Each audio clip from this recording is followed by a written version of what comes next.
Well, I think the most important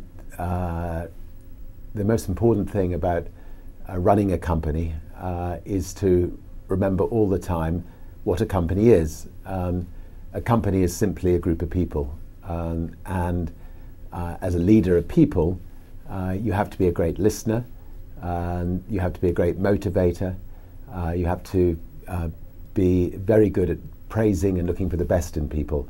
You know, people are no different from flowers. If you water flowers, they flourish. If you praise people, they flourish, and that's a critical attribute of a leader.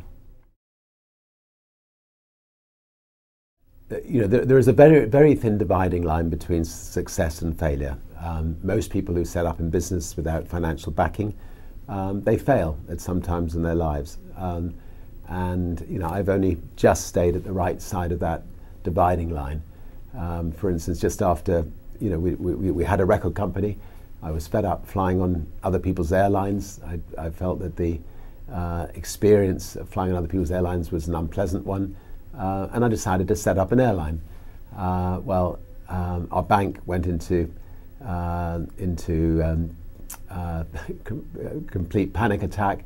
And when I came back from doing the inaugural flight of Virgin Atlantic's very first flight from London to New York, I came back to find the bank manager sitting on my doorstep and informing me that they were going to close Virgin down on the Monday, and this was the Friday, and that I had 2 days to effectively pay them off the monies that they'd loaned us. And I remember pushing the bank manager out of my house, telling him he wasn't welcome, which is a dangerous thing to do to your bank manager, and then spending the weekend ringing around the world to all of the distributors of our music, asking if they could give us a temporary loan to get us through the following week, which they were good enough to do. And by the end of the week, we'd changed banks. We'd actually managed to find a bank that was willing to lend us 30 times the overdraft facility that our bank had lent us, and we managed to survive. And I think, you know, the moral of that story is actually, you know, don't, you know, think of your bank as somebody that you're beholden to. I mean, don't I mean, people just don't move from one bank to another. Sometimes you need to be willing to step up and move your banks in the same way that you should step up and move your doctor on occasions. Or anyway, I learned from that lesson.